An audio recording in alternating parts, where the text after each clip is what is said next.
Welcome back to my YouTube channel. ಇವತ್ತಿನ ವಿಡಿಯೋದಲ್ಲಿ ನಾನು ನಿಮ್ಮೆಲ್ರಿಗೂ ಪೈನಾಪಲ್ ಕೇಸರಿ ಬಾತ್ ಹೇಗೆ ಮಾಡೋದು ಅಂತ ಹೇಳ್ಕೊಡ್ತೀನಿ. ಸೊ ಮೊದಲಿಗೆ ಇದಕ್ಕೆ ಬೇಕಾಗಿರೋ ಇಂಗ್ರೀಡಿಯೆಂಟ್ಸ್ ಏನೇನು ಅಂತ ಹೇಳಿದ್ರೆ ತುಪ್ಪ, ದ್ರಾಕ್ಷಿ, ಗೋಡಂಬಿ, ಬಾದಾಮಿ, ಏಲಕ್ಕಿ, ಉಪ್ಪು, ಕೇಸರಿ, 1 ಬೌಲ್ ರವೆ, ಹೆಚ್ಕೊಂಡಿರೋಂತಹ ಪೈನಾಪಲ್, 1 ಬೌಲ್ ಬೆಲ್ಲ, ಕ್ಲೋವ್ಸ್ ಮತ್ತು ಗಾರ್ನಿಷಿಂಗ್ ಆಗಿ ಪೊಮೊಗ್ರಾನೆಟ್. ಮೊದಲಿಗೆ ಒಂದು ಸಣ್ಣ ಬಟ್ಲಿನಲ್ಲಿ ಕೇಸರಿನ ಹಾಕ್ಕೊಂಡು ಅದಕ್ಕೆ 2 ಚಮಚ ನೀರು ಹಾಕ್ಕೊಂಡು ಒಂದು ಸೈಡಲ್ಲಿ ಎತ್ತಿಟ್ಕೊಳ್ಳೋಣ. ನಂತರ ಒಂದು ಬೌಲ್ಗೆ ತುಪ್ಪನ ಹಾಕ್ಕೊಂಡು ಅದಕ್ಕೆ ಹೆಚ್ಕೊಂಡಿರೋಂತಹ ಪೈನಾಪಲ್ನ ಹಾಕ್ಕೊಂಡು ಚೆನ್ನಾಗಿ ಹುರ್ಕೊಬೇಕು. ಏನಕ್ಕೆ ಈ ಥರ ಮಾಡ್ತೀವಿ ಅಂತ ಹೇಳಿದ್ರೆ, ಸಮ್ಟೈಮ್ಸ್ ಏನಾದರೂ ಪೈನಾಪಲ್ ಒಂದು ಸ್ವಲ್ಪ ಹುಳಿ ಇದ್ದರೆ ಈ ಥರ ಮಾಡೋದ್ರಿಂದ ಆ ಹುಳಿ ಅಂಶ ಕಮ್ಮಿ ಆಗುತ್ತೆ. ಅದರಿಂದ ನಾವು ಈ ಥರ ಮಾಡ್ಕೊತಿರೋದು ಇಲ್ಲಿ. ಸೊ ಹುರಿದಾಗಿದೆ, ಇದನ್ನು ಸೈಡ್ಗೆ ಇಟ್ಕೊಳ್ಳೋಣ. ನಂತರ ಇನ್ನೊಂದು ಬೌಲಿಗೆ 3 ಕಪ್ ನೀರನ್ನ ಹಾಕಿ ಆವಾಗಲೇ ತುರಿದಿಟ್ಕೊಂಡಿದ್ದಂತಹ ಬೆಲ್ಲನ ಅದಕ್ಕೆ ಹಾಕಿ ಕಂಪ್ಲೀಟಾಗಿ ಡಿಸಾಲ್ವ್ ಆಗೋ ತನಕ ನಾವು ಅದನ್ನು ಚೆನ್ನಾಗಿ ತಿರುಗ್ತಾನೆ ಇರಬೇಕು. ಏನಕ್ಕೆ 3 ಕಪ್ ನೀರು ಹಾಕಿದ್ದೀನಿ ಅಂತ ಅಂದರೆ, 1 ಕಪ್ ಜಾಗರಿಗೆ ನಾವು 3 ಕಪ್ ನೀರನ್ನ ಉಪಯೋಗಿಸ್ತಿದ್ದೀವಿ ಇಲ್ಲಿ. ಏನಕ್ಕೆ ಬೆಲ್ಲನ ಯೂಸ್ ಮಾಡ್ತಿದ್ದೀವಿ ಅಂತ ಹೇಳಿದ್ರೆ, ನಮ್ಮೆಲ್ರಿಗೂ ಗೊತ್ತಿರೋ ಪ್ರಕಾರ sugar is not good for health. So ಅದರಿಂದ ನಾವು ಇಲ್ಲಿ ಸಕ್ಕರೆ ಬದಲಾಗಿ ನಾವು ಇಲ್ಲಿ ಬೆಲ್ಲನ ಯೂಸ್ ಮಾಡ್ಕೊತಿದ್ದೀವಿ.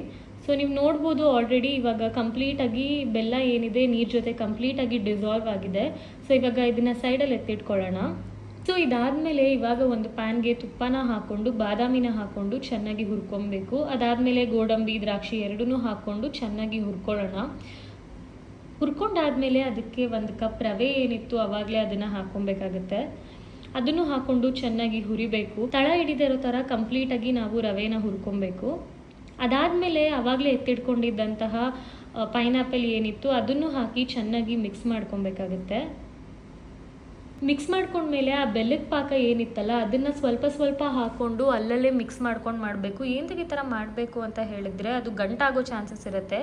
ಸೊ ಅದರಿಂದ ಸ್ವಲ್ಪನೇ ಹಾಕ್ಕೊಂಡು ಮಿಕ್ಸ್ ಮಾಡಿ ಕಂಪ್ಲೀಟ್ ಪಾಕ ಏನಿರುತ್ತಲ್ಲ ಅದನ್ನು ಕಂಪ್ಲೀಟಾಗಿ ನಾವು ಹಾಕ್ಕೊಬೇಕಾಗತ್ತೆ. ಅದಾದಮೇಲೆ ಆವಾಗಲೇ ಎತ್ತಿಟ್ಕೊಂಡಿದ್ದಂತಹ ಕೇಸರಿನೂ ಕೂಡ ನಾವು ಹಾಕಿ ಮಿಕ್ಸ್ ಮಾಡ್ಕೊಬೇಕಾಗತ್ತೆ.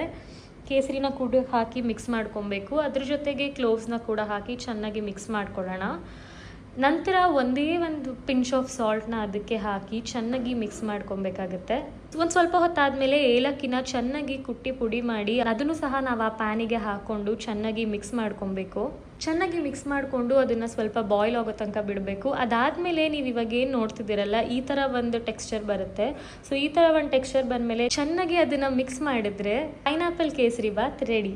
ಸೊ ನೋಡಿದ್ರಲ್ಲ ಎಷ್ಟು ಈಸಿಯಾಗಿ ಪೈನಾಪಲ್ ಕೇಸರಿ ಬಾತ್ನ ಮಾಡ್ಬೋದು ಅಂತ. ಈ ರೆಸಿಪಿನ ನೀವು ಮನೇಲಿ ಟ್ರೈ ಮಾಡಿ ಆ್ಯಂಡ್ ನಿಮ್ಗೆ ಹೇಗೆ ಅನ್ನಿಸ್ತು ಅಂತ ನನಗೆ ಕಮೆಂಟ್ ಸೆಕ್ಷನಲ್ಲಿ ಕಮೆಂಟ್ ಮಾಡಿ ಅಂತ ಹೇಳ್ತಾ ಈ ವಿಡಿಯೋನ ಇಲ್ಲಿಗೆ ಮುಗಿಸ್ತಿದ್ದೀನಿ. ಮುಂದಿನ ವಿಡಿಯೋದಲ್ಲಿ ಸಿಗ್ತೀನಿ. Until then keep supporting. Love you all. Bye.